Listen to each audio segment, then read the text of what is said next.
alegria muito grande estar com os irmãos mais uma vez. Esse pastor Selmir não tem jeito, né?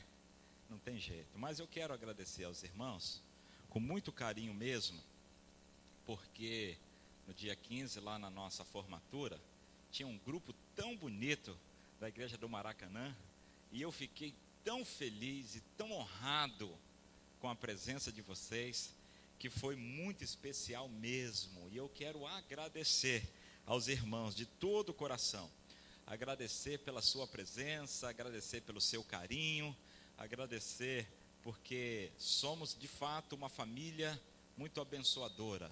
Eu sei que alguns não puderam ir, e esses que não puderam ir, eu entendo também, eu entendo as suas dificuldades. Choveu muito, né? Choveu muito naquele dia, e eu entendo e agradeço então assim a todos que oraram, que celebraram, que se alegraram comigo no último dia 15 de fevereiro. E pastor Selmir fica com essas bobagens assim, né? Irmãos, cada vez que eu venho pregar, parece que o frio na barriga aumenta. Eu não sinto mais frio na barriga, agora é um gelado na barriga, né? E eu pensei que quando eu fosse assim, meus anos de ministério fossem correndo, Paulo, eu ia melhorar, mas estou piorando. E eu louvo a Deus por isso. Por quê? Porque isso é sinal da minha consciência, da responsabilidade que tenho de estar diante dos irmãos. Porque não posso estar aqui para falar algo de mim mesmo, ou da minha cabeça, ou do meu achismo, ou do meu gosto. Mas, como pregadores que somos, todos nós temos a responsabilidade de transmitir a palavra de Deus. A palavra de Deus. E a palavra de Deus que às vezes toca em alguns assuntos antissociais. E eu quero tocar num assunto com os irmãos hoje meio, talvez, polêmico, né, pastor Selmir? E eu sou missionário, irmãos, os irmãos sabem. E quando a gente anda esse Brasil inteiro falando de missões, e falando de plantação de igrejas, e falando de evangelizar, e vamos avançar, e vamos multiplicar discípulos, e vamos multiplicar igrejas. Eu estive recentemente no Acre, e lá no Acre nós perdemos praticamente todas as igrejas. Igrejas que Missões Nacionais plantou por seus missionários, ou melhor, as igrejas batistas do Brasil plantaram aquelas igrejas via Missões Nacionais, e perdemos aquelas igrejas. Perdemos. O G12 chegou e passou o rodo, desculpe a expressão, e levou tudo. Perdemos patrimônio, perdemos gente, perdemos liderança, e estamos agora recomeçando o trabalho batista no Acre. Ainda há 18 ou 20 igrejas batistas no estado, e com essas igrejas nós estamos recomeçando o trabalho e apoiando a convenção ali. Por que eu digo isso? Porque se como missionários nós falarmos apenas do avanço e da multiplicação e da evangelização, isso é muito importante. Mas se não tratarmos da doutrina, se não estivermos atentos à fundamentação na palavra, então virá um vento e vai levar todo mundo, porque estaremos como árvores sem raízes. O Silva está ali embaixo, no portão. Silva falou um dia desse uma coisa na classe, e ele disse assim: pastor, às vezes a igreja tem 80 anos, ele fez uma referência a essa igreja, mas de modo geral, às vezes a igreja é velha, mas é imatura. Às vezes um crente tem 50 anos de crente, mas não sabe nada. E isso é verdade, irmãos. Eu fiz parte de uma igreja na minha adolescência em que o sistema era bastante rígido. Mulheres não podiam usar calça comprida, e não podia ter bateria, e outras coisas mais. E todo mundo obedecia aquilo, mas obedecia cegamente, obedecia sem entender nada, obedecia por obediência. Ótimo, isso é muito bom, mas não é o suficiente. Nós precisamos entender o que a Bíblia diz, e aí nós vamos obedecer não ao líder, mas ao que diz a palavra de Deus.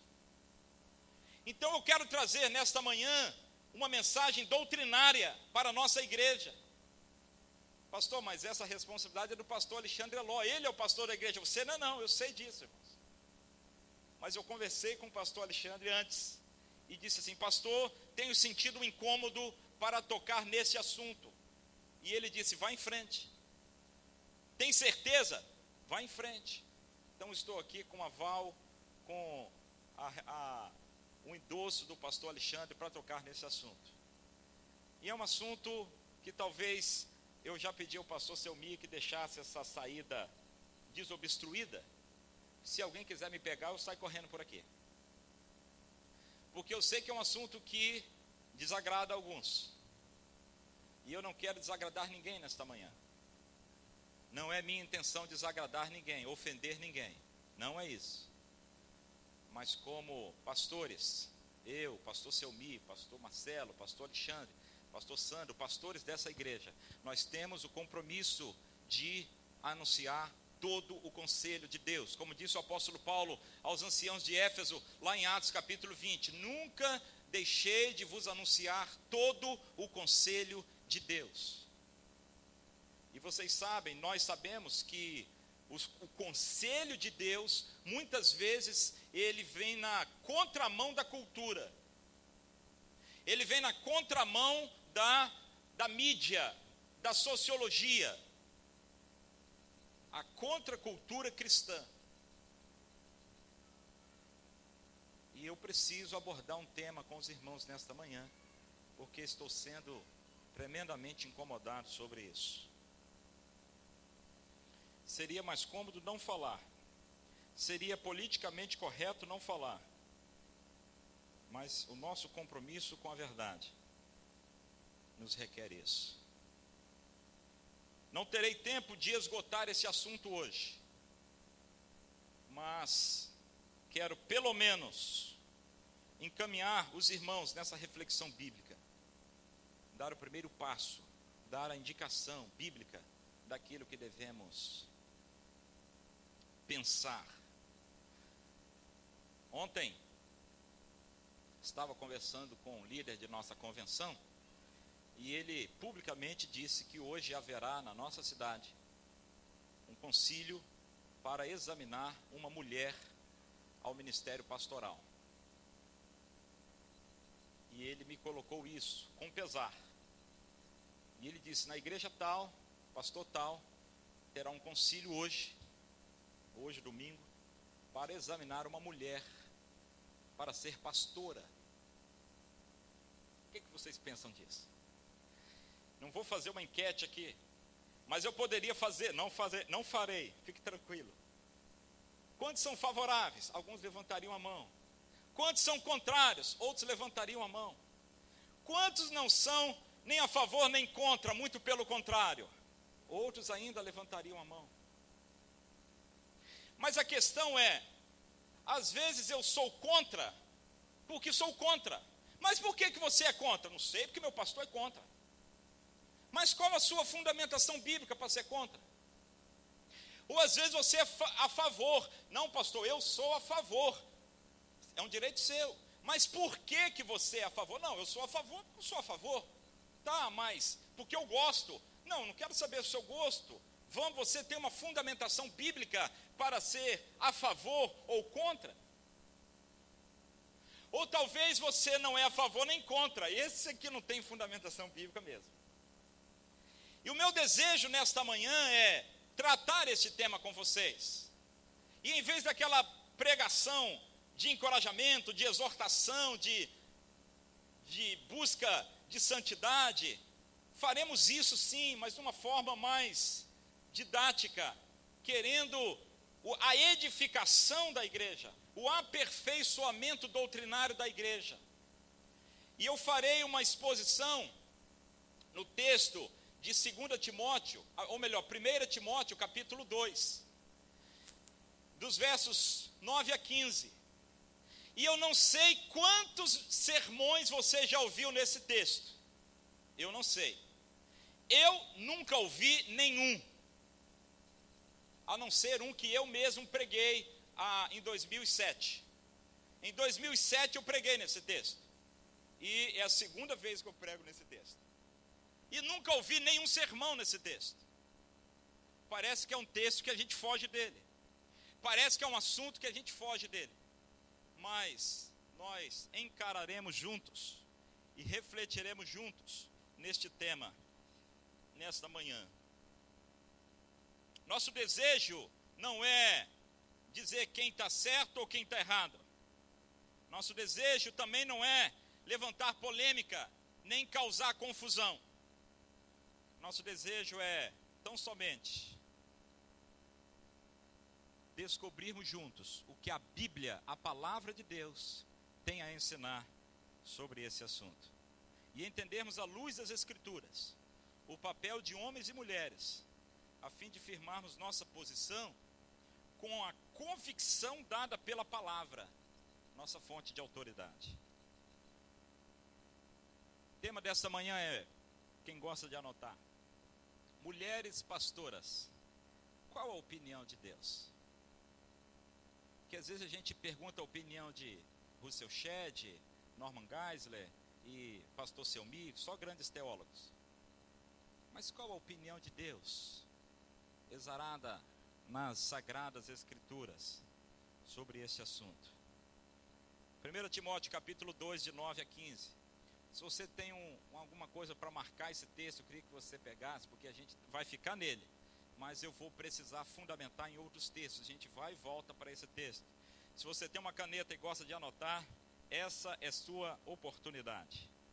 Diz assim a palavra do Senhor: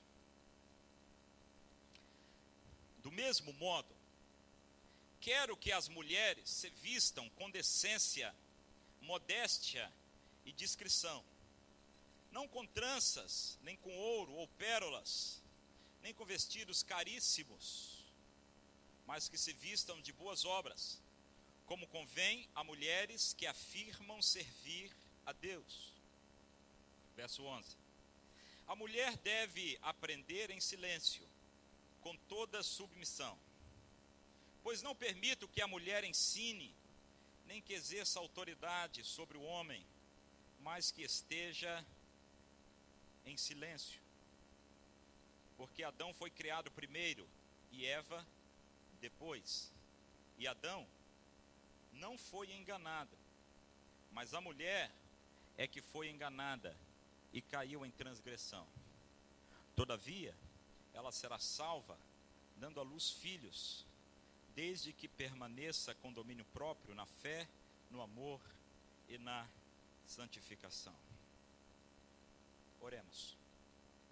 Senhor, queremos entender aquilo que o Senhor inspirou o apóstolo Paulo para escrever. E a verdade desse texto, a verdade do Senhor, a vontade do Senhor, a opinião do Senhor, conforme expressa nas Escrituras. E pedimos que o Senhor nos ilumine a mente e nos abra o coração para entendermos e obedecermos a Tua palavra. É o que pedimos em nome de Jesus. Amém e amém. Vamos dar uma olhada na carta 1 a Timóteo. Vamos dar uma olhada em toda a carta. O apóstolo Paulo é o autor da carta. E ele escreve essa carta, olha o capítulo 1, verso 1. Paulo, apóstolo de Cristo Jesus, segundo a ordem de Deus. Paulo, ele escreve a carta baseado em sua autoridade apostólica. E ele diz que a sua autoridade apostólica, ela advém da ordem de Deus. Ele não é apóstolo porque cismou de ser apóstolo. Ele é apóstolo por autoridade e por ordem dada pelo próprio Deus. E ele escreve essa carta, verso 2, a Timóteo. E ele chama Timóteo de quê? Está escrito aí? Meu verdadeiro filho na fé. Então perceba que é uma carta escrita por um apóstolo experiente, e bom experiente nisso. Paulo era, com certeza, um dos principais no sentido de doutrinamento da igreja. E ele escreve essa carta a um jovem pastor, Timóteo, que foi empossado numa igreja importante, que era a igreja de Éfeso. E era uma igreja importante, mas era uma igreja que tinha algumas dificuldades em termos doutrinários. Havia já naquele momento pessoas perturbando a ordem doutrinária da igreja.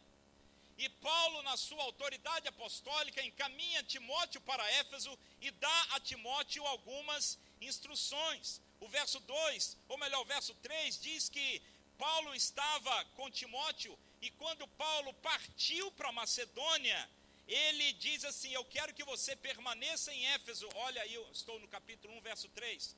E ele diz: eu quero que você permaneça em Éfeso. Para quê, irmãos? Para advertir alguns que não ensinem outra doutrina.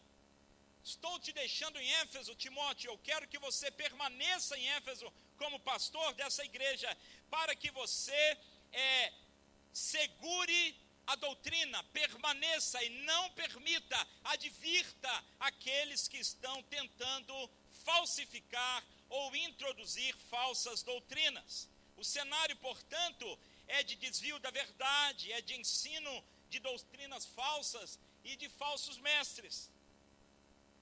E o propósito de Paulo ao enviar essa carta, ele é muito claro, ele é muito explícito, porque ele diz no texto que lemos, que é para que o jovem pastor Timóteo não se intimidasse diante dos falsos profetas, dos falsos mestres e dos falsos ensinos, mas que ele permanecesse firme e zelasse pela sã doutrina.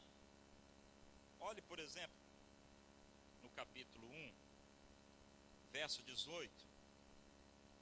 Capítulo 1, verso 18. Ele diz assim: dirijo essa orientação a ti, meu filho Timóteo. Percebem, os irmãos percebem o carinho dele, do pastor maduro, instruindo o jovem pastor, encorajando, orientando. Eu dirijo essa orientação a ti, meu filho Timóteo, levando em consideração o que as profecias anunciaram a teu respeito. Com base nelas, trava o bom combate, verso 19, conservando a fé e uma boa consciência, pois alguns, vindo a rejeitá-la, naufragaram na fé.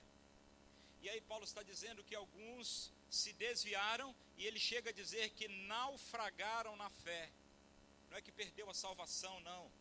Salvação não se perde, a gente sabe disso. Mas alguém que tinha uma fé bem acertada, bem orientada, naufragou na fé, isto é, foi levado por ideias outras que não a palavra de Deus. E por conta disso, o apóstolo Paulo, então, ele escreve a Timóteo para orientar, para colocar em ordem, para doutrinar a igreja em Éfeso. Ainda a título de introdução, Dr. Russell Shedd, que é uma pessoa que eu admiro muito e respeito muito, na introdução que ele faz aos livros, nessa Bíblia que eu estou lendo, Almeida século 21, ele diz o seguinte, abre aspas: 1ª e 2ª Timóteo e Tito são chamadas epístolas pastorais por sua natureza prática. Timóteo, um pastor ainda sem experiência, foi incumbido de pastorear a importante igreja em Éfeso. Paulo, seu pai espiritual, escreveu para dar-lhe alento e instruí-lo em relação a questões práticas como adoração pública, qualificação dos oficiais da igreja e a advertência do ensino falso. Fecha aspas. Quando a gente observa o todo da carta de Paulo a Timóteo, por exemplo, capítulo 3, vira sua página agora um pouquinho, capítulo 3, versículo 14 e 15,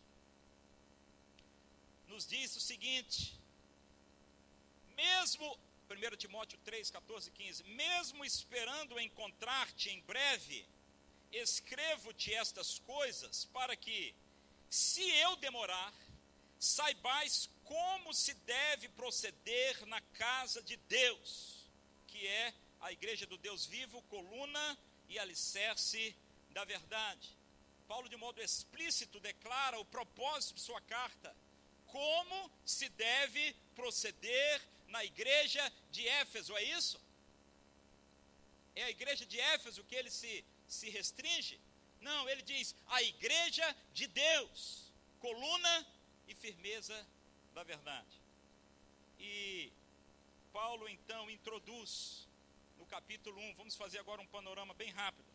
Volta aí, no capítulo 1, ele se apresenta, ele diz o propósito da carta, ele apresenta o cenário de falsas doutrinas e ele encoraja Timóteo a permanecer firme. No capítulo 2, Paulo trata dos crentes, os membros da igreja, homens e mulheres, e como eles devem se comportar no culto e na vida. No capítulo 3, Paulo trata dos oficiais da igreja, pastores e diáconos, suas qualificações e seu modo de se portar. No capítulo 4, vai passando aí, é uma panorâmica aqui, só para a gente se situar. No capítulo 4, Paulo trata dos apóstatas, do verso 1 até o 5, e do 6 ao 16, ele trata da fidelidade e diligência que Timóteo e nós pastores devemos ter, de permanecer fiéis diante da apostasia e das falsas doutrinas. No capítulo 5, de 1 a 16, Paulo trata dos idosos e das viúvas. Do capítulo 5, 17 a 25, Paulo ele volta a falar de pastores, e ele fala sobre dar honra ao pastor, ele fala sobre salário de pastor, ele fala sobre como receber acusações contra pastores, disciplina de pastores e a cautela antes de se consagrar alguém ao ministério pastoral. E no capítulo 6, por final, Paulo trata de deveres dos servos, escravos, o perigo da ganância e a avareza e uma exortação à piedade. Agora uma pergunta para os irmãos. Esta carta, ela tem valor para nós? Sim ou não? Essa carta, ela é inspirada por Deus, com valor normativo de palavra de Deus para nós, sim ou não? A gente vê que todos os capítulos, todos os versículos, a gente concorda, todo mundo concorda, não é palavra de Deus, não, isso é útil para nós, pastores, diáconos, avarentos, gananciosos e tal, a gente aproveita tudo. Mas esse trechozinho do capítulo 2, de 9 a 15, aí alguns dizem assim, não, isso era daquela época. Como que era daquela época e o restante todo é para hoje? Com que critério podemos dizer o que é para hoje e o que é daquela época? É claro que às vezes a palavra de Deus traz aspectos culturais e precisamos identificá-los, faremos isso hoje. Mas precisamos entender, identificar, ressaltar aquilo que são princípios e valores eternos e imutáveis. De modo que no todo da primeira carta a Timóteo, eu não posso destacar o capítulo 2 de 9 a 15 e dizer, isso não, isso era para aquela época. Não posso. Dentro de um todo da Bíblia, dentro de um todo da carta primeira a Timóteo, eu tenho que entender que esse texto também é palavra de Deus aplicável a nós hoje. Eu esqueci de dizer, mas depois que eu fizer essa reflexão com os irmãos, vou tentar reservar aqui uns 5 minutos para alguma pergunta que os irmãos queiram fazer. Eu fico muito tranquilo com as perguntas, porque eu sei que as perguntas são muito fáceis, difíceis são as respostas. Mas o pastor Selmi está aqui, né? E responde a todas as perguntas. Então, se você tiver aí alguma pergunta, anote para daqui a pouco. Voltando ao nosso texto, propriamente, quero destacar em primeiro lugar atitudes apropriadas da mulher cristã. atitudes apropriadas da mulher cristã. Esse é o primeiro ponto, são apenas 2, fique tranquilo. E esse primeiro ponto eu trago algumas partes. E a primeira atitude da mulher cristã é modéstia. Vamos entender isso. Verso 9, olha aí na sua Bíblia. Do mesmo modo, diz Paulo, quero que as mulheres se vistam com decência, modéstia e discrição. Ele começa dizendo do mesmo modo, porque ele acabou de dar orientações sobre os homens. Como os homens deveriam orar. Então ele dá instruções para os homens, e agora ele dá instrução para as mulheres. E ele diz que a mulher cristã, que a mulher de Deus, ela precisa ter uma atitude de modéstia. Modéstia. Eu quero que as mulheres se vistam com decência, modéstia e discrição. Paulo está ensinando Timóteo, para Timóteo ensinar a igreja o modo, o comportamento das mulheres no culto e na igreja. E é claro que os vestidos aqui são diferentes dos vestidos de lá. A roupa aqui é diferente da roupa de lá. É claro que Paulo, quando pregava na igreja de Éfeso, ele não pregava de calça jeans, nem camisa de manga comprida, e nem de sapato. Paulo pregava de vestidão. Era a roupa da época. Claro que as mulheres da época também andavam com o mesmo vestidão. E não tinham os adereços e o estilo, como é que chama? Fashion. Falei bonito agora, hein? De hoje. E é claro que o apóstolo Paulo não está dizendo que as mulheres devem usar aqueles vestidões do primeiro século, seria loucura. Mas o princípio daquilo que Paulo está dizendo é que a beleza da mulher, e eu digo isso com muita tranquilidade, porque eu olhando daqui, eu só vejo mulheres lindas de Deus, minhas irmãs, lindas de Jesus.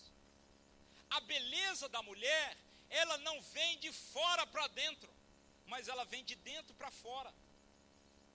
E Paulo diz que a sua beleza, minha irmã, não está em um vestido bonito, caríssimo, que você passa no shopping e olha lá e você vê assim, R$99. Aí quando você chega mais perto, você vê que é 10 de R$99. Vocês até animaram, né? De ir lá no shopping ver esse tal de 99. Não sou contra você ter vestidos bonitos, nem Paulo é contra, não é isso que ele está dizendo. Paulo está dizendo que no nosso jeito de ser, enquanto cristãos, homens e mulheres, mas aqui especificamente mulheres, as mulheres devem ser modestas. E a sua beleza, ela deve ser de dentro para fora.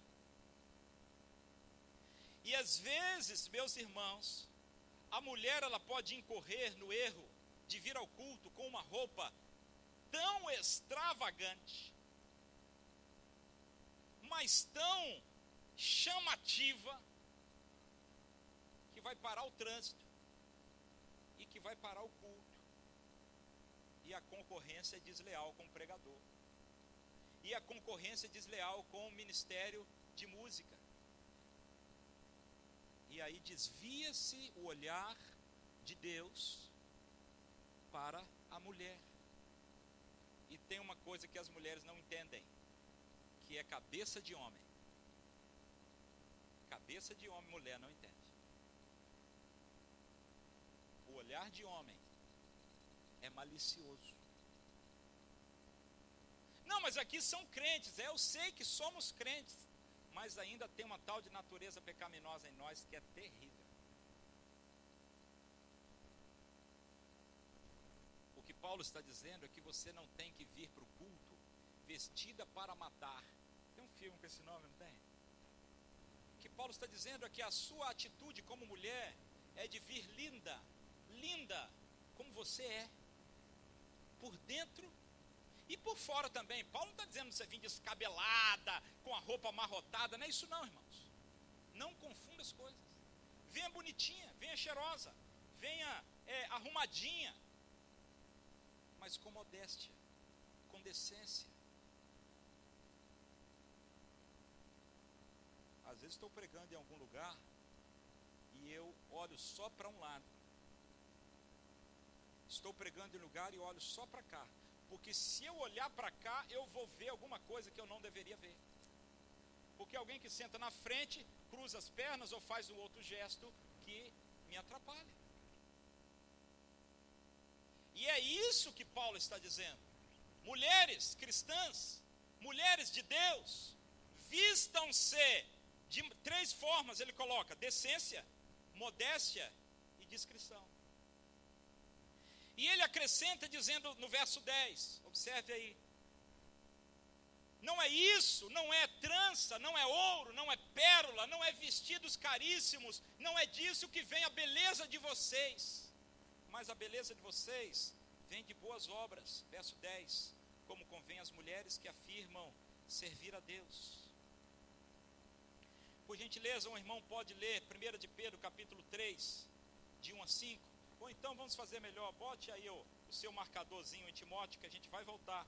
E vamos abrir 1 de Pedro, capítulo 3, de 1 a 5.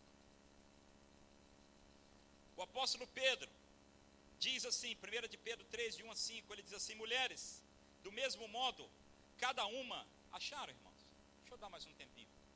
1 de Pedro 3, de 1 a 5. Mulheres, do mesmo modo, cada uma de vós seja submissa ao marido, para que também alguns deles não obedeçam a palavra, que não obedece senão ao... irmão, deixa eu ler de novo. Mulheres, do mesmo modo, cada uma de vós seja submissa ao marido, para que também, se alguns deles não obedecem à palavra, sejam ganhos sem palavras, sem palavra alguma, pela conduta da sua mulher, ao observarem a vossa conduta pura e em temor. O que vos torna belas? Eu poderia pregar um sermão aqui, pastor Selmi, com esse tema. O que vos torna belas? Olha aí, Denise. Bom para um chá. O que vos torna belas? Não deve ser o enfeite exterior, como as tranças dos cabelos, as joias de ouro ou luxo dos vestidos, mas o íntimo do coração, com um espírito gentil e tranquilo, e que não perece e tem muito valor diante de Deus. Pois no passado, as santas mulheres que esperavam em Deus também se enfeitavam assim e estavam submissas ao marido. Quando a gente vai em Provérbios capítulo 31, não precisa abrir agora, mas em Provérbios capítulo 31 a gente sabe que todo o capítulo 31 fala sobre a mulher virtuosa e como que ela é. E a beleza, o que as torna belas. Alguém então abra o 31, Provérbios 31 e leia só o versículo 30. Quem pode ler bem alto aí? Provérbios 31, só o versículo 30.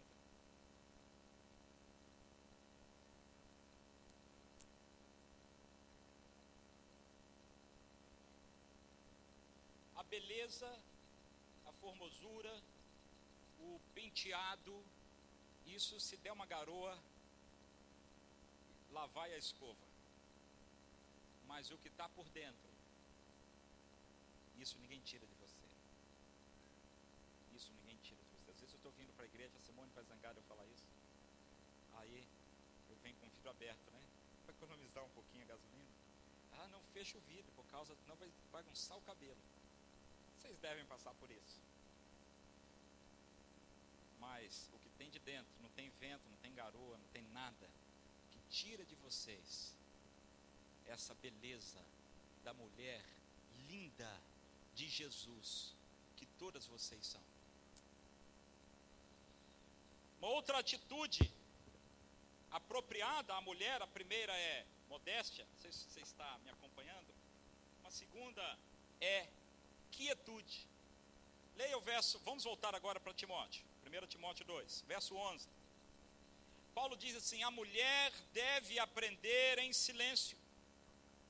A palavra silêncio é muito forte. A tradução para o nosso português talvez fosse melhor se fosse quietude. porque não é silêncio dos lábios, mas quietude da alma. É atitude, muito mais do que ação. A mulher aprenda em quietude. Significa isso, irmãos. Significa que a mulher deve ter um entendimento do que é ser mulher. Deixa eu falar uma coisa para vocês todos. A mulher nunca será, preste atenção, nunca será igual ao homem. Nunca será. Não adianta querer tentar que não vai ser. Da mesma forma que o homem nunca será igual à mulher. E graças a Deus por isso. Porque quando Deus criou homem e mulher, lá no início da criação, Gênesis capítulo 1, o que é que ele nos diz? Que criou macho e fêmea. Estou tentando achar a referência, mas está por aqui, eu acho que é 1:27. Macho e fêmea. De modo que homem é homem e mulher é mulher. E foi assim ao longo da história da humanidade. E a mulher precisa entender o que é ser mulher. Ao mesmo tempo que o homem precisa entender o que é ser homem. E sabe por que a mulher hoje está assumindo o papel do homem? Porque, me perdoem os irmãos, estamos vivendo uma geração de homens bananas. Bananas de pijama. E na omissão do homem, a mulher assume o seu lugar. Mas não é porque ela quer, não. Você já viu uma mulher mandona que manda no marido? Aqui não tem essas coisas, não. Mas a mulher mandona que manda no marido, ela não quer mandar no marido, não, meu irmão. Quando a mulher diz assim, você tem que levantar cedo para levar as crianças na escola, ir no hospital, resolver essa coisa e tal. Ela faz isso porque ela quer? Não. É porque o marido não tem atitude, ela tem que mandar. Agora, se quando ela acordar, ela já vê tudo pronto e resolvido e tal, ela vai se deleitar na submissão do marido. Eu desafio as mulheres solteiras aqui, as meninas, as nossas irmãzinhas solteiras. Aí a irmãzinha diz assim, eu quero casar, mas eu quero casar com um homem bem banana, para eu mandar bem nele. Alguma quer isso, irmãos? Nenhuma. Quer se casar com um homem, que seja protetor, que seja cavalheiro, que seja provedor. Eu não sou contra a mulher ter sua renda, a mulher estudar, a mulher trabalhar fora. Claro que eu não sou contra isso. Mas ela precisa entender que mulher é mulher e homem é homem. Estar em quietude na igreja não é aquela cala-boca Magda, como a gente via no seriado. Não é isso. Mas é a atitude de quietude apropriada a uma mulher sábia, inteligente, competente, mas que sabe ser mulher, que gosta de ser mulher, que se orgulha de ser mulher e que não quer ser homem, quer ser mulher. Quem é melhor, o homem ou a mulher? Não é essa a pergunta, não é essa a discussão, não se trata disso. O que nós queremos afirmar é que homens e mulheres se complementam. Aí a gente cai na sociologia. Há um movimento feminista. O que é que o movimento feminista apregoa? Que homens e mulheres são iguais. São iguais, irmãos. Homens e mulheres são iguais, direitos iguais, deveres iguais, funções iguais, não há diferença. Isso é o discurso feminista. Decorrente do discurso feminista vem o discurso LGBT. O que é que diz o discurso LGBT? A mesmíssima coisa. Homens e mulheres são iguais. Ora, se homens e mulheres são iguais, então qual o problema de uma criança ter 2 pais ou 2 mães? Se o homem pode fazer tudo que uma mulher faz, e vice-versa, então o homem pode ser mãe, o homem pode ser esposa, a mulher pode ser pai, a mulher pode ser esposo. Aí a gente assusta e não, isso não. Mas irmãos, uma coisa é decorrente da outra. O pensamento feminista e LGBT deságua no igualitarismo, enquanto nós como cristãos defendemos o complementarismo. Só para definir os termos, igualitarismo é dizer que homens e mulheres são iguais em tudo. Complementarismo diz que Deus criou homem e mulher, o homem essencialmente homem e com função de homem, a mulher essencialmente mulher e com funções de mulher, mas ambos se, quando Deus criou o homem, viu que o homem estava só, e Deus disse assim, não é bom que o homem esteja só. Não é bom que o homem esteja só. Lhe farei uma adjutora que seja idônea, isto é, que esteja diante dele, para que se complementem, se completem. Não se trata de quem é melhor nem quem é pior. Algumas coisas o homem é melhor do que a mulher. Eu não vou falar de dirigir não, tá, irmãos? Porque isso seria machismo, e eu não sou machista. Conheço mulheres que dirigem muito bem, e conheço uns homens que são ruins de roda que só. Mas algumas coisas o homem faz melhor do que a mulher. Por exemplo, se a gente tiver que desocupar aqui esse templo e vamos carregar todos os bancos e o piano lá para baixo, quem que nós vamos convocar, pastor Marcelo? Os homens. E as irmãs vão se sentir ofendidas por isso? Não. Porque o homem é burro de carga. Se a gente for fazer uma outra coisa aqui, que não me vem na memória agora, a gente chamaria as mulheres. São essencialmente diferentes e têm funções diferentes. Quando o movimento feminista e o movimento LGBT defendem o igualitarismo, presta atenção nisso, ofendem ao Criador, que criou diferente, e nós queremos dizer que ele criou errado, porque devem ser iguais. Quando eu digo que são iguais, e eu quero afirmar que são iguais, eu ofendo o Criador, que criou diferente. E a Bíblia toda diz isso, o tempo todo.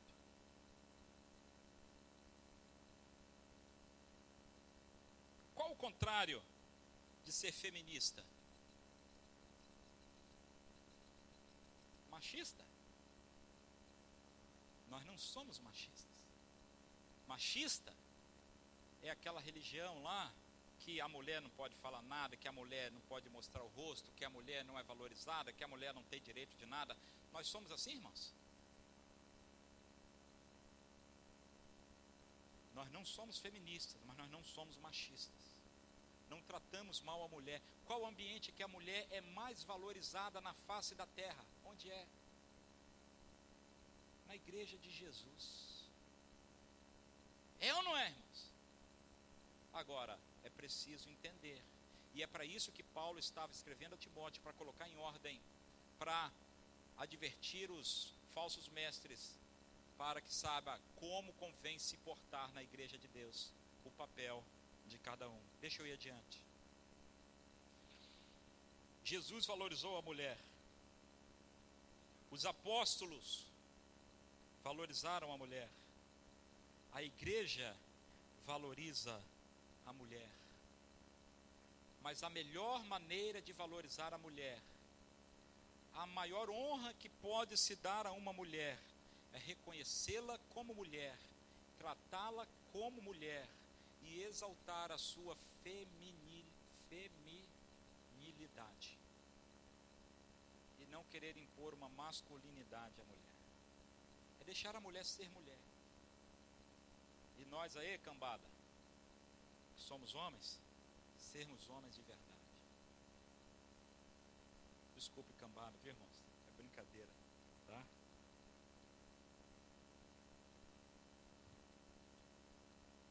Pedro, 1 de Pedro, mais uma vez, capítulo 3, verso 7, fala que, o irmão pode ler, por favor, que os homens devem cuidar das mulheres com um carinho, com um cuidado, com uma delicadeza, porque ela é diferente na essência. Quem pode ler? 1 de Pedro 3, 7, bem alto.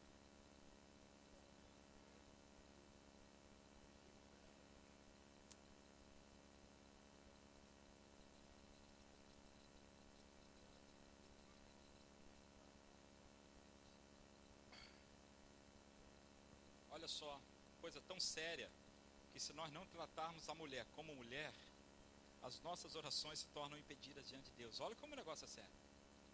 Agora, qual a mulher que não gosta, na hora que vai entrar no carro, o marido chega e abre a porta e dá a mão, entre meu bem, hã?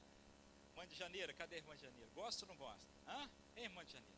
Ela que eu estou falando que ela mexeu comigo um dia desse. Gosta ou não gosta? Qual a mulher que sai do supermercado cheia de saco de compra, aí o marido fala, não, meu bem, daqui, ele vai com aquelas mulas assim, cheio de coisa. Por quê? Porque você precisa ser honrada como mulher. É isso que Pedro está dizendo. É esse o conceito do cristianismo, de complementarismo, de dar honra à mulher como mulher. Não se está diminuindo a mulher, ao contrário, está se exaltando a mulher como Deus a criou. Agora há um outro texto que eu preciso ver com os irmãos. Gálatas 3, 28. Abram aí, por favor. Porque esse texto é muito usado pelos igualitaristas. Quem pode ler Gálatas 3, 28, por gentileza? Bem alto.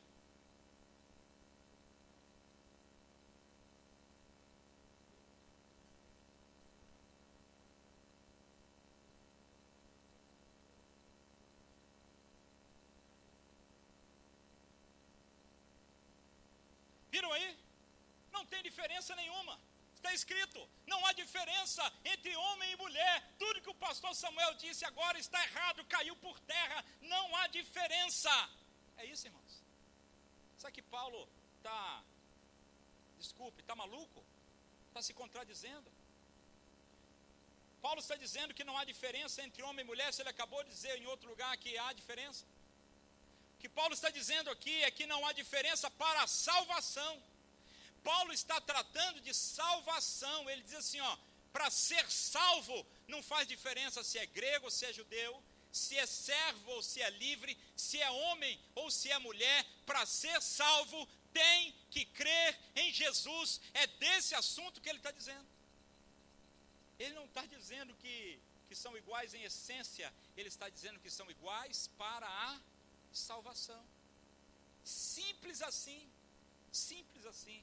Mas alguns torcem esse texto, dizendo que o homem é igual à mulher, e a mulher é igual ao homem. E aliás, essa história é velha, né?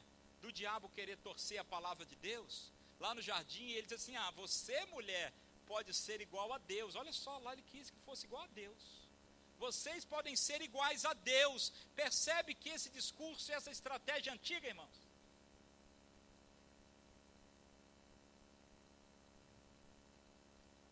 Complementarismo diz que ambos, homem e mulher, são importantes para Deus e iguais para a salvação, mas diferentes em essência e em funções, e se complementam. Ambos são melhores juntos. A quietude da mulher na igreja, ela advém deste entendimento de seu papel como mulher, e assim foi ela criada por Deus. Mas há uma outra atitude que é a submissão, que o verso 11, 1 Timóteo 2, nosso texto base 11, diz, a mulher aprenda em quietude, mas também com toda submissão. Tem gente que dá vontade de rasgar essa parte da Bíblia, né? Eu espero que ninguém tenha arriscado isso aí. Mas, irmãos, o que o texto está dizendo, no verso 11 e também no verso 12, é que a mulher deve se portar com submissão e não exercer autoridade de homem ou sobre o homem. Então, por que a mulher não pode ser pastora? Porque a função de autoridade no lar e na igreja, desde a criação, foi dada ao homem. Está o cristianismo rebaixando a mulher por causa disso? Não, senhores, não, senhores. Eu acho que nós homens deveríamos fazer uma greve. Nós homens deveríamos fazer uma greve e protestar, ir às ruas e dizer assim: nós também queremos ser submissos, porque ser submisso é uma bênção. Ser submisso é uma bênção. Você saber que alguém está cuidando de você e cuidando bem de você, e você pode descansar sendo submissa a essa pessoa, isso é privilégio, isso é bênção. E por que só as mulheres têm esse direito? Vamos, Filipão, organizar aqui um protesto, dizer que queremos ser submissos também. Mas esse conceito de submissão, ele foi invertido nessa sociedade moderna, pós-moderna, mentirosa, que diz que submissão é encargo, é peso, e não é. Vejam bem que eu não estou dizendo da mulher ser capacho do marido, não é isso não, irmãos. Mas a mulher descansar de saber que o seu marido é protetor, é provedor, é cuidador, é amoroso, é gentil, é homem de Deus, é homem sábio. Isso é bom demais, irmãos. Agora, ao longo da história da palavra de Deus, essa função de autoridade, ela é dada ao homem. Isso está claro do começo ao fim. Aí alguém diz assim: não, mas esse argumento de Paulo é cultural, restringe-se a Éfeso. Não, senhores. Olha o argumento que Paulo usa no verso 13. Dê uma olhadinha aí. Ele usa um argumento não cultural. Paulo usa um argumento, ele dá um exemplo, não de algo do contexto da época, ou da sociedade daquela época, ou dos costumes e da cultura daquela época. Paulo usa um argumento não cultural. Paulo usa um argumento teológico e ontológico. Paulo usa o argumento da criação. O verso 13 diz assim: porque Adão foi criado primeiro e depois Eva. Abram por gentileza 1 Coríntios capítulo 11, versos 8 a 9.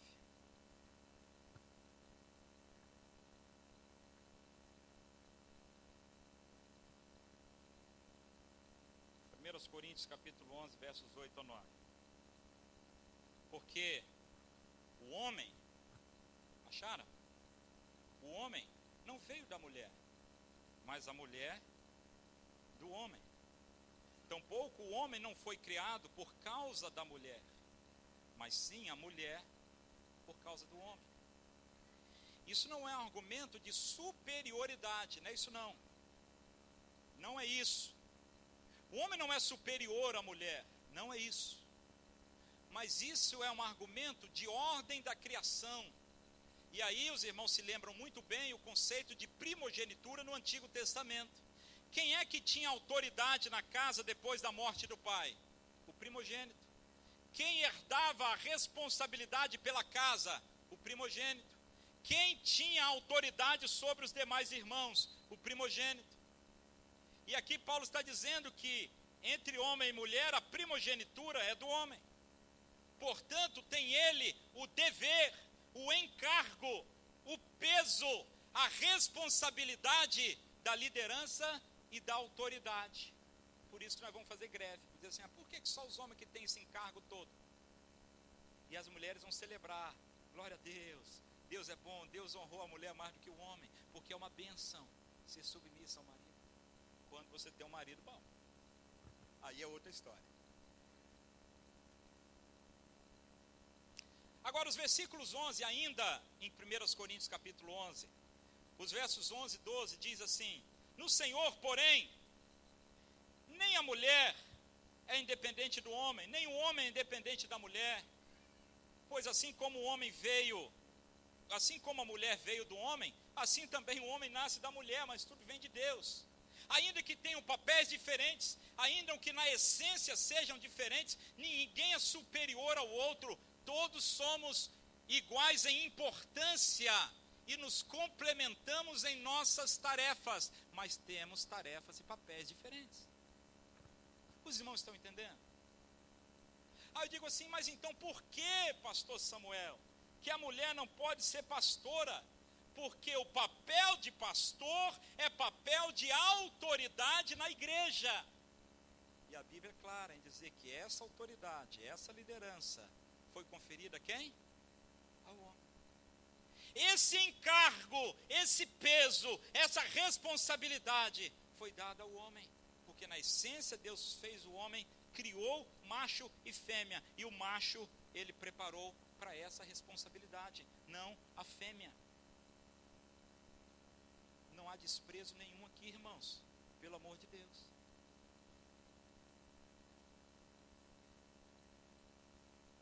Agora ainda em 1 Coríntios 11, você fechou 1 Coríntios 11? Vamos ler o verso 3. Eu quero que todo mundo leia agora, ainda que as versões sejam diferentes. Você vai ler junto, mesmo que ficar confuso aí. 1 Coríntios 11, 3. Vamos lá.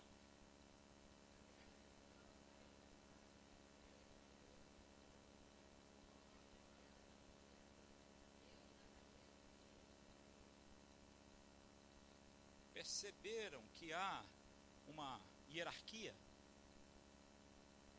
Deus Pai é o cabeça de Cristo. Cristo é o cabeça do homem. E o homem é o cabeça. Irmãos, se você, minha irmã, achar que é desprestígio ser submissa, saiba que o homem também é submisso a Cristo. E saiba que Cristo também é submisso a quem? O que é que diz Filipenses capítulo 2? Que ele foi obediente até o quê? Ele obedeceu o Pai, ele se submeteu ao Pai, ele reconhece a autoridade do Pai.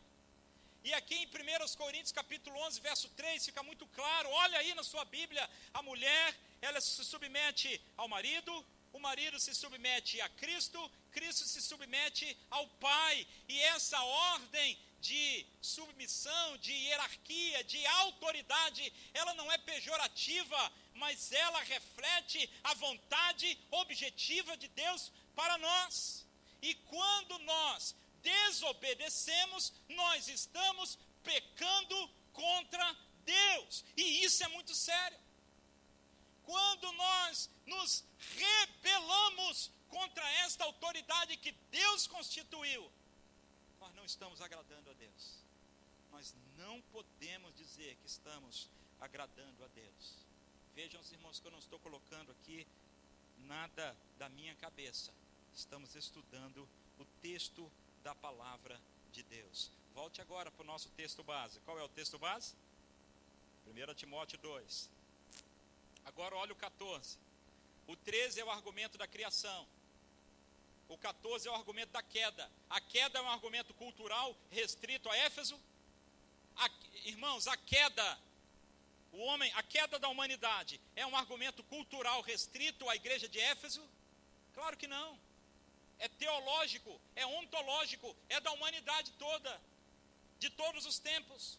E no verso 14 diz assim: e Adão não foi enganado. Rapaz, que negócio diferente isso aqui. Adão não foi enganado. Como assim não foi enganado? Mas a mulher é que foi enganada e caiu em transgressão. Irmãos, quando é que a humanidade caiu?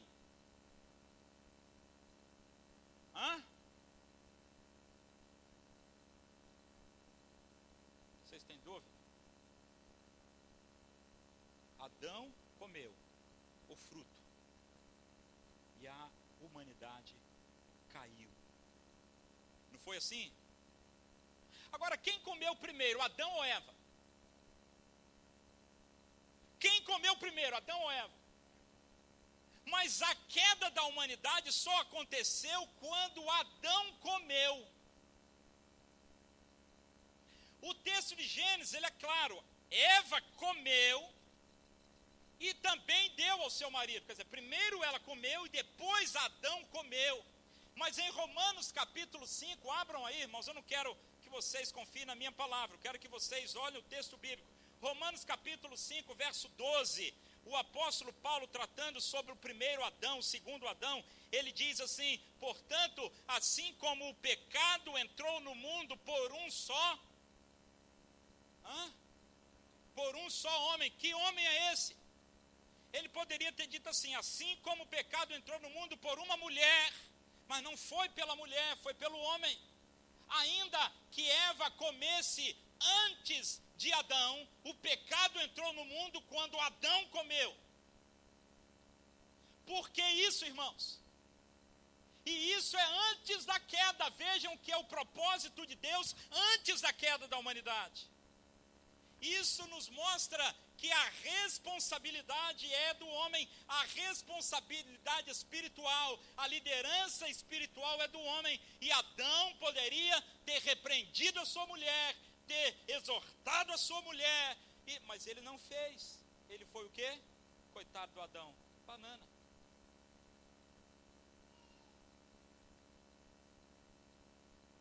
Por isso que Paulo diz, voltemos de Romanos, volta para o nosso texto lá, 1 Timóteo 2, 14, Adão não foi enganado, mas a mulher que foi enganada.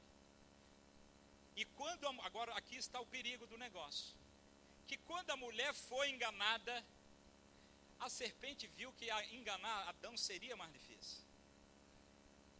Aí ela enganou a mulher, mas a mulher levou o pobre do Adão.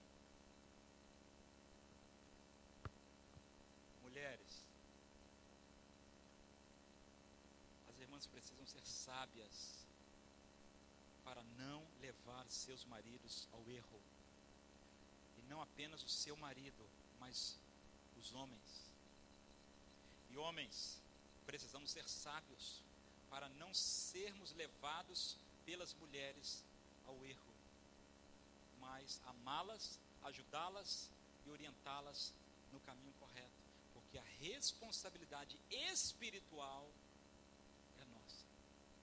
E isso é profundo e sério, mas eu não posso me delongar nisso mais, que os irmãos já estão orando para eu acabar. Verso 15 diz que a mulher todavia é salva. Salva aqui tem um sentido de ser resgatada, de ser livre dessa imposição. Quer dizer, ela tem a chance de fazer diferente. Quando? Quando ela dá à luz filhos. Porque quando ela dá à luz filhos, ela exerce autoridade sobre os seus filhos. Aí Paulo fala de uma exceção a essa questão. Recapitulando aqui. O primeiro ponto é, qual é mesmo?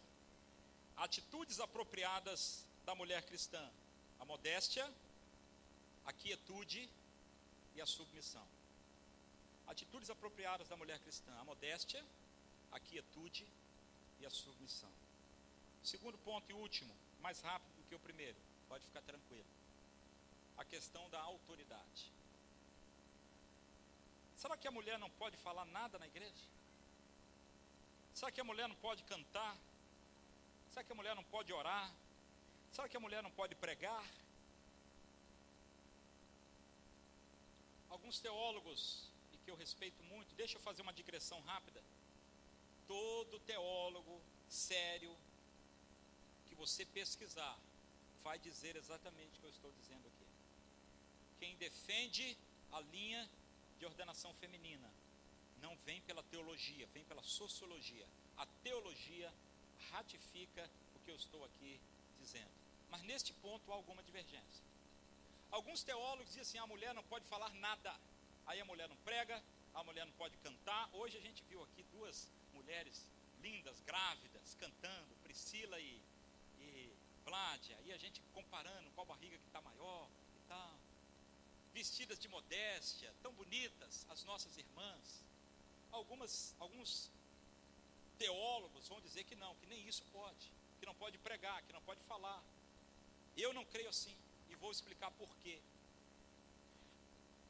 A líder do meu PGM é minha irmã Vládia, e eu acho que eu sou um liderado que respeito muito você como minha líder, né? Não é minha líder? Também aquilo eu não ia dizer que não, né? Não tem dificuldade nenhuma com isso. Trabalhei no tribunal, como os irmãos bem sabem, com juízas, promotoras, escrivãs, problema nenhum com isso. Mas a autoridade espiritual e pastoral, isso a Bíblia define que é papel de homem.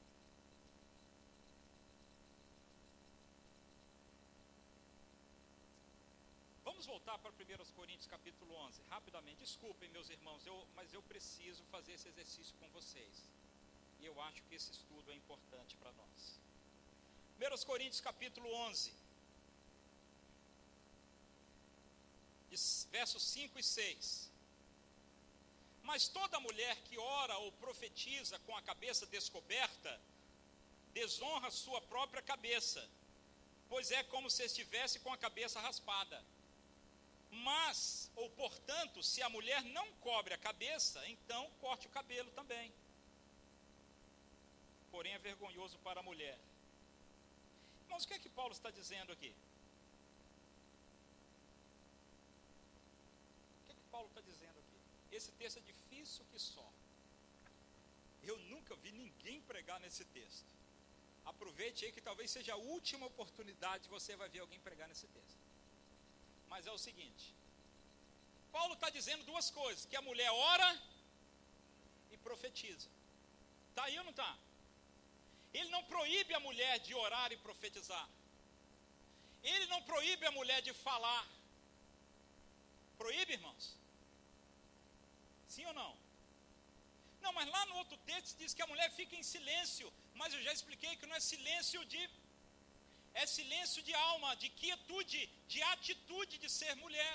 Senão haveria uma contradição aqui, mas não há. Porque Paulo diz, a mulher que ora, ore. A mulher que profetiza, profetize, mas faça isso usando o véu. Já viram a igreja do véu? Faça isso usando o véu. O que significa o véu? Na nossa cultura, se você vir uma mulher andando na rua de véu, o que você vai pensar que ela é? Muçulmana. Ou então que fez quimioterapia. É ou não é? É. Na nossa cultura, aqui é um elemento cultural. Na nossa cultura, o véu significa submissão? Não. Não. Mas naquela cultura, o véu significava um símbolo de submissão ao marido. Paulo está preocupado com véu? Claro que não. Paulo está preocupado com submissão, com posição de autoridade. E aqui, Paulo está dizendo que a mulher que ora, ela pode orar, mas não exercendo autoridade, mas sendo submissa à autoridade. Estão entendendo?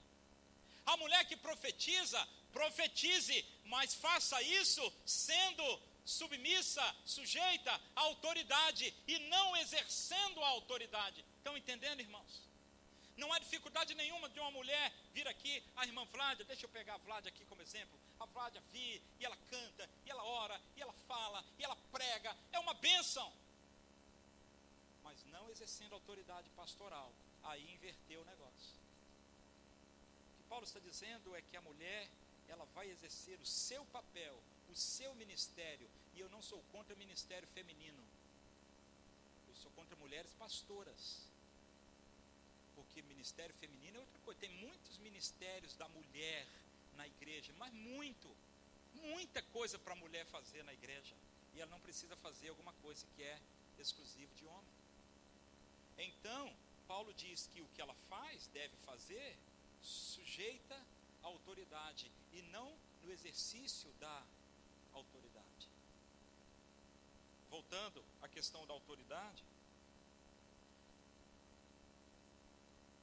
Paulo não está dizendo que as mulheres não podem falar nada, mas que não podem estar em posição de autoridade, ou seja, elas podem orar, falar, mas submissa à autoridade pastoral e não exercendo-a. Eu já falei sobre Jesus e a maneira que Jesus valorizou a mulher. Me dê exemplos aí de momentos em que Jesus valorizou a mulher. Exemplo. A mulher samaritana, ele para ali, conversa com aquela mulher, a mulher fica até boba de ver como que Jesus deu atenção para ela. Outro exemplo. A mulher adúltera, que a turma queria Jesus. Outro exemplo. Marta e Maria. Fala mais alto, Felipe. Marta e Maria. Outro exemplo. Aquela que tinha um fluxo de sangue. A Sirofenícia que chega com a filha endemoniada. E tantas outras que viviam com Jesus. Maria Madalena, que ele expulsou lá não sei quantos demônios. E essas mulheres andavam com Jesus, caminhavam com Jesus. Há um texto que diz de algumas mulheres que andavam com Jesus o tempo todo, serviam a Jesus o tempo todo. Dentre elas, Susana, dali que a gente escolheu o nome de Susane. Aí uma pergunta para vocês. Por que Jesus não chamou nenhuma mulher para ser apóstola? Por quê? Por causa da cultura. Cultura? Jesus estava aí para a cultura, irmãos. Jesus quebrou a cultura. Ele chamou um publicano, que é Mateus, já era contracultural. Ele chamou um zelote, que também era extremo, era radical. Jesus não estava preocupado com cultura humana. Jesus estava preocupado em implantar o seu reino. Jesus não chamou mulher, não é por causa de cultura. Não, é porque seria difícil as mulheres andarem aquele período todo. Mas elas já andavam. A Bíblia diz que elas andavam com Jesus aquele tempo todo. Jesus ia para lá, elas iam tudo. Ia para outra, elas iam também. Por que é que Jesus não chamou mulher para ser apóstola? Dos 12, não poderia ser 6 homens e 6 mulheres, irmãos? Por que é que não chamou a mulher de Pedro? Junto com Pedro? Porque a autoridade espiritual da igreja é papel de homem, é responsabilidade de homem, é peso de homem, é trabalho de homem. Por isso Jesus não chamou nenhuma apóstola. E ainda mais, o apóstolo Paulo e outros nos dão exemplos disso. Quando Paulo trata, por exemplo, da relação de marido e mulher, ele diz assim: a mulher seja submissa ao marido, em Efésios capítulo 5, assim como a igreja, e o marido ame a sua mulher, assim como Cristo. Se a gente inverte esse negócio, se o homem agora vai ser submisso à pastora, e a nossa igreja tem uma pastora, e todos nós homens seremos submissos à autoridade pastoral dela. Inverti a ordem de Deus. Se eu invertir a ordem de Deus, esse versículo fica sem sentido. Porque se a mulher é submissa a Cristo, a igreja submissa a Cristo, a mulher submissa ao homem, se eu inverto, então também Cristo vai ficar submisso à igreja. Vocês estão entendendo que loucura, que blasfêmia? Se eu digo que o homem será submisso à mulher na igreja, então eu estou dizendo que Cristo será submisso à igreja. Há uma blasfêmia. Estou quase terminando, irmãos.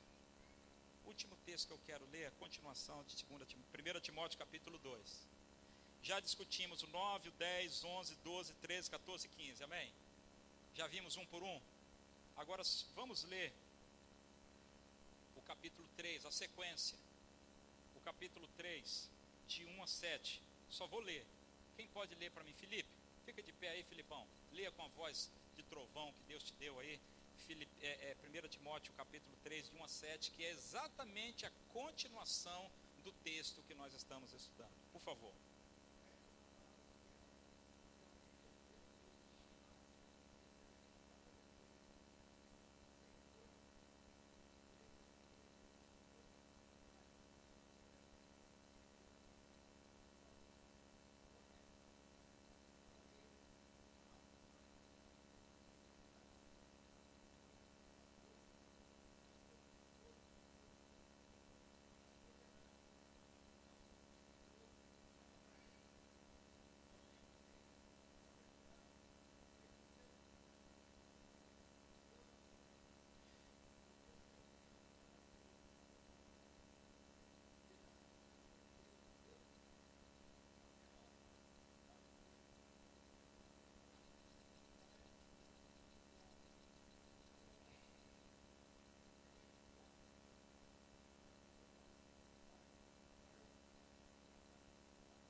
Paulo dá uma lista de 14 critérios de quem pode ser pastor.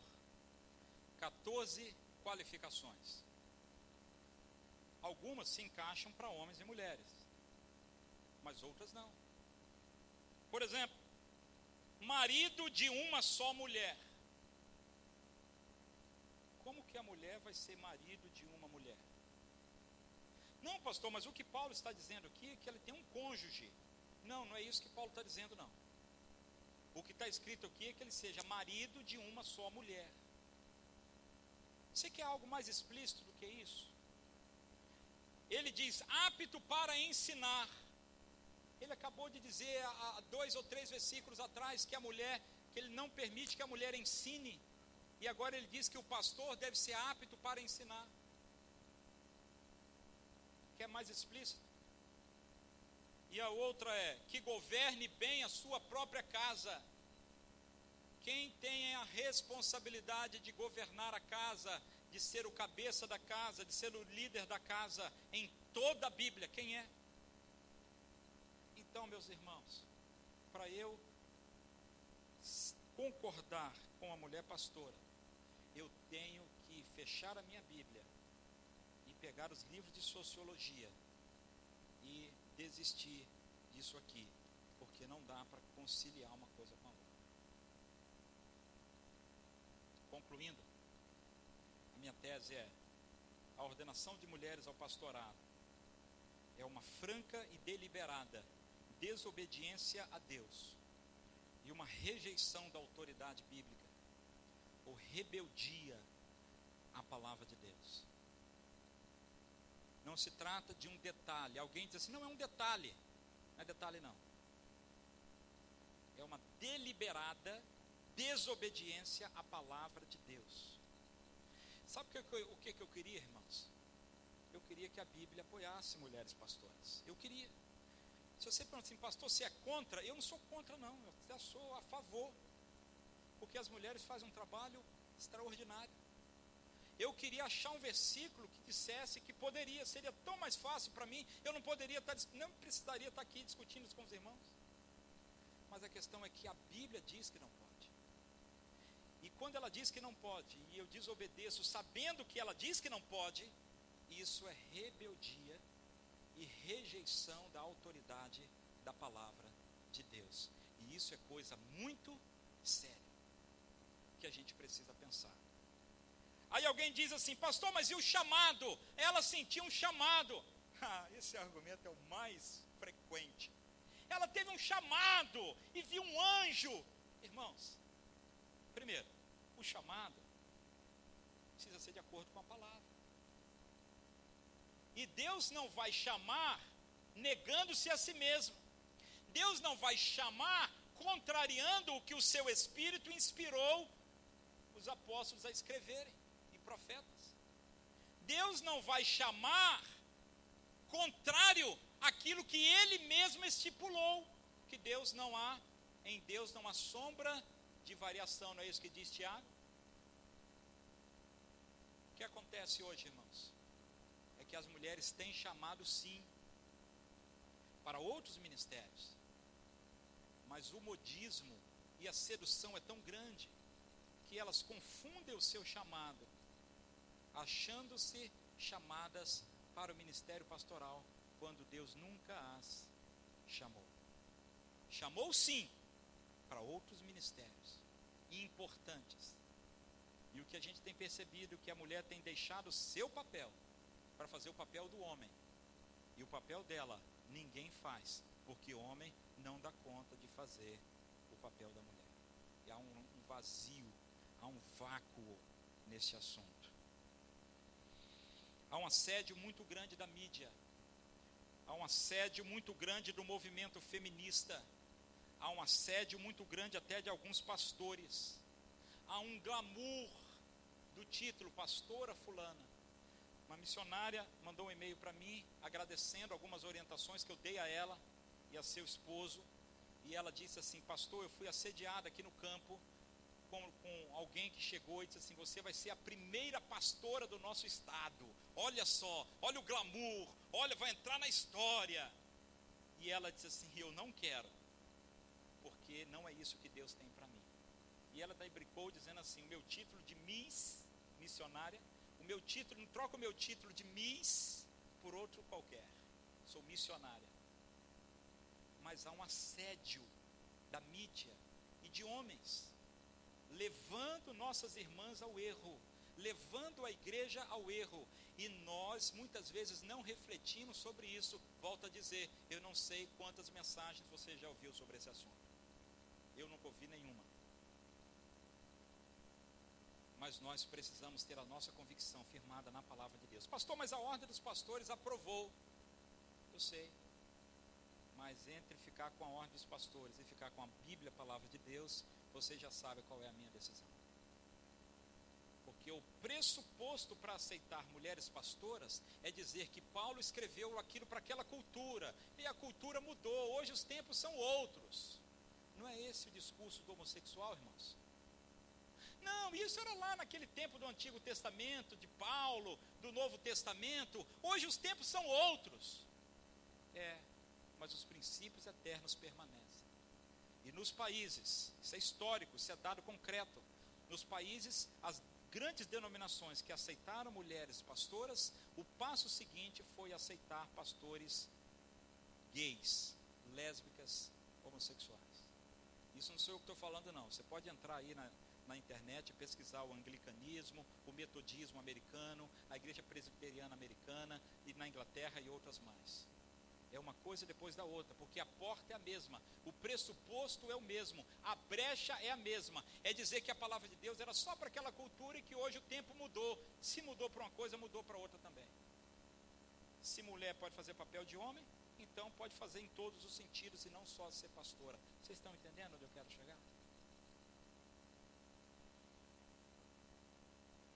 Resultado disso são que algumas pessoas bem intencionadas, com um chamado para servir de um outro modo, cedem à sedução, cedem à pressão da sociedade decaída com seus valores invertidos, e aceitam ser aquilo que Deus nunca permitiu que fosse. Que Deus tenha misericórdia de nós, que Deus abra os nossos olhos para a verdade da sua palavra, que Deus nos dê sabedoria e coragem para nunca negar a sua palavra e nunca desobedecê-la conscientemente. Que Deus nos abençoe. Amém. Senhor, nós reiteramos que queremos obedecer a tua palavra, mesmo quando ela for politicamente incorreta, antissocial e contrária à cultura desse século. Nós amamos as nossas irmãs, respeitamos, queremos muito bem a elas, queremos honrá-las muito, muito mesmo, como irmãs queridas, como mulheres lindas, preciosas, mulheres de Deus. Mas nós, como homens, queremos assumir o nosso papel e não queremos ser achados em falta pelo Senhor. Tenha misericórdia de nós, nos abençoe e nos ensine cada dia a aprender e obedecer a tua palavra. Em nome de Jesus. Amém e amém. Amém, irmãos? Uma alegria muito grande estar com os irmãos mais uma vez. Esse pastor Selmir, não tem jeito, né? Não tem jeito. Mas eu quero agradecer aos irmãos, com muito carinho mesmo, porque no dia 15, lá na nossa formatura, tinha um grupo tão bonito da igreja do Maracanã, e eu fiquei tão feliz e tão honrado com a presença de vocês, que foi muito especial mesmo. E eu quero agradecer aos irmãos de todo